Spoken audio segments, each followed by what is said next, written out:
Hi friends, welcome to my channel. இன்றைக்கி வந்து நம்ம சேனலில் என்ன வீடியோன்னு பார்த்தீங்கன்னா, இந்த சம்மருக்கு ஏற்ற மாதிரி ஒரு ஹேர் பேக் தான் நம்ம இன்றைக்கி ரெடி பண்ண போகிறோம். அதுக்கு முன்னாடி நம்ம வீடியோ பார்த்தா நீங்கள் ஃபஸ்ட் டைம் பார்க்குறீங்கன்னா நம்ம சேனலை வந்து சப்ஸ்கிரைப் பண்ணிக்கோங்க. அப்படியே பக்கத்தில் இருக்க பெல் பட்டனை கிளிக் பண்ணிக்கோங்க. அப்போ தான் நான் போடுற வீடியோஸ்லாம் உங்களுக்கு உடனுக்குடன் நோட்டிஃபிகேஷனில் வரும். இன்றைக்கி வந்து என்ன ஹேர் பேக்குன்னு பார்த்தீங்கன்னா, நம்ம வீட்டில் கிடைக்கக்கூடிய சிம்பிளான இன்க்ரீடியன்ஸ், கிச்சனில் கிடைக்கக்கூடிய இன்க்ரீடியன்ஸை வச்சு தான் ஒரு ஹேர் பேக் ரெடி பண்ண போகிறோம். வாங்க அது என்ன ஹேர் பேக்கு, அதுக்கு என்னென்ன நம்ம தேவைப்படணும் வீடியோக்குள்ளே போய் பார்க்கலாம். இந்த ஹேர் பேக்கு வந்து நம்ம ஃபஸ்ட்டு எடுத்துக்கூடிய பொருள் என்னன்னு பார்த்தீங்கன்னா, செம்பருத்தி இலை. செம்பருத்தி இலை வந்து முடி உதிர்வை குறைக்கும், முடி வேர்க்கால்கள் வந்து ஸ்ட்ராங் ஆகும், ட்ரை ஹேராக இருந்தால் நல்லா மாய்ஸ்சரைஸ் பண்ணும். அதுக்கு அடுத்தது நம்ம என்ன எடுத்துருக்கோம்னு பார்த்தீங்கன்னா, செம்பருத்தி பூ. செம்பருத்தி பூ வந்து முடி வளர்ச்சியை அதிகரிக்கும், டேண்ட்ரஃப் குறையும், முடிக்கு வந்து நேச்சுரல் சைன் தரும். இதை வந்து இந்த மாதிரி காம்பை எடுத்துகிட்டு நடுவில் உள்ள பூவை எடுத்துகிட்டு இந்த மாதிரி இதழை மட்டும் சேர்த்து எடுத்துக்கோங்க. அதுக்கடுத்து சின்ன வெங்காயம். சின்ன வெங்காயம் வந்து ஹேர் க்ரோத்துக்கு ரொம்ப நல்லது, யூஸ் ஆகும். அதுக்கு அடுத்தது வந்து கறிவேப்பிலை. கறிவேப்பிலை பார்த்திங்கன்னா நரைமுடி வராமல் பாதுகாக்கும், ரூட் வந்து ஸ்ட்ராங் ஆகும், முடி ரூட் வந்து ஸ்ட்ராங்காக இருக்கிறதுக்கு யூஸ் ஆகும், ஹேர் ஃபால் குறையும். அடுத்தது நம்ம என்ன எடுக்க போகிறோம்னு பார்த்திங்கன்னா, சோற்று கற்றாழை. இது வந்து நம்ம எடுத்த எல்லாத்தையும் க்ளீன் பண்ணி ஒரு மிக்ஸி ஜாரில் போட்டு அரைச்சி எடுத்துக்குவோம். செம்பருத்தி இலை, செம்பருத்தி பூ, சின்ன வெங்காயம், கறிவேப்பிலை. கறிவேப்பிலை வந்து ஹேர் க்ரோத்துக்கு ரொம்ப நல்லது, நம்ம டெய்லியோட யூஸ் பண்ணி எடுக்கலாம், அது சாப்பாட்டு கூட எடுத்துக்கலாம். அவ்வளோதான். இதுக்கப்புறம் இந்த நம்ம சோற்று கற்றாழை எடுத்துருக்கோம்ல, அது நேச்சுரலாக எடுத்துக்கிட்டால் ரொம்ப நல்லது. இதை வந்து சைடில் இருக்க முள்ளை 2 சைடு எடுத்துக்கோங்க.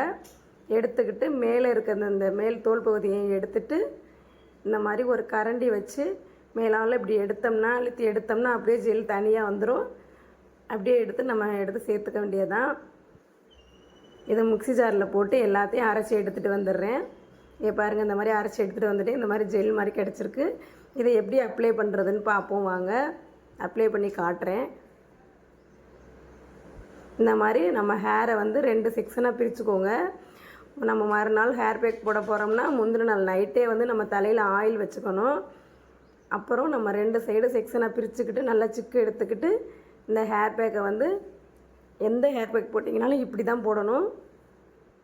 இந்த மாதிரி ரெடி பண்ணிக்கிட்டு செக்ஷனாக எடுத்து நம்ம ஹேரில் அப்ளை பண்ணணும். இந்த மாதிரி நல்லா ஃபுல்லாக ஸ்கேல்ப் ஃபுல்லாக அப்ளை பண்ணுங்கள். கொஞ்சம் நேரம் மசாஜ் கொடுக்கலாம். எந்த ஹேர் பேக் போட்டாலும் வாரத்தில் 2 நாள் கண்டிப்பாக யூஸ் பண்ணுங்கள். ஒரு டைம் யூஸ் பண்ணிவிட்டு விட்டுட்டோம்னா நமக்கு எந்த ரிசல்ட்டுமே கிடைக்காது. வாரத்தில் 2 நாள் தொடர்ந்து நம்ம யூஸ் பண்ணணும். அப்போ தான் அதோட ரிசல்ட்டு நம்ம பார்க்க முடியும். ஒரு தடவை யூஸ் பண்ணிவிட்டு அப்படியே விட்டுட்டோம்னா நமக்கு எந்த பலனுமே இருக்காது. கண்டிப்பாக ட்ரை பண்ணி பாருங்கள். இந்த மாதிரி முடியில் எண்டு வரைக்கும் கொடுத்துக்கோங்க. ஸ்கேல்பில் நல்லா படணும். இதே மாதிரி தலை ஃபுல்லாக அப்ளை பண்ணிக்கலாம். அப்ளை பண்ணிவிட்டு ஒரு 20 நிமிஷம் அப்படியே தலையிலே ஊறட்டும். ஊற வச்சுட்டு ஒரு மைல்டு ஷாம்பு போட்டு வாஷ் பண்ணிங்கன்னா சூப்பராக இருக்கும். நல்லா சாஃப்டாக சைனிங்காக ஹேர் க்ரோத் ஆகும், ஹேர் ஃபால் ஸ்ட்ராங் ஆகும். வேர்க்கால்கள் ஸ்ட்ராங் ஆனதுனால நமக்கு வந்து ஹேர் திக்காக மாறும், சைனிங்காக இருக்கும். ட்ரையாக இருந்துச்சுன்னா சைனிங்காக இருக்கும் நம்ம முடி. இதே மாதிரி ஃபுல்லாக அப்ளை பண்ணிக்கோங்க. தலை ஃபுல்லாக அப்ளை பண்ணிவிட்டு ஹேர் வாஷ் பண்ணிவிட்டு வந்து பாருங்கள் எப்படி இருக்குன்னு. தலையில் ஃபஸ்ட் நாளே ஆயில் வச்சுக்கணும். இந்த மாதிரி எண்டு வரைக்கும் அப்ளை பண்ணிக்கலாம். இந்த சம்மர் சீசனுக்கு நம்ம ஹேர் பேக் கண்டிப்பாக போட்டே ஆகணும், இல்லாட்டி நம்மக்கிட்ட இருக்க முடியும், இல்லாமல் போயிடும்.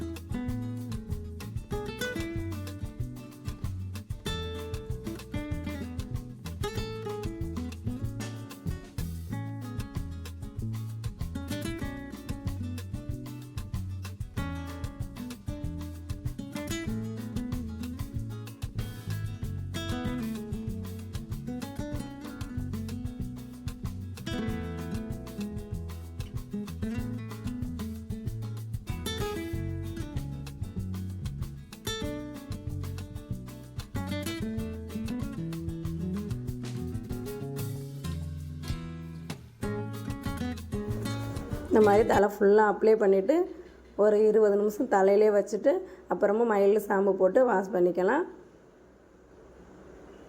ஹேர் வாஷ் பண்ணிவிட்டு வந்துட்டேன். இங்கே பாருங்கள் எப்படி இருக்குன்னு.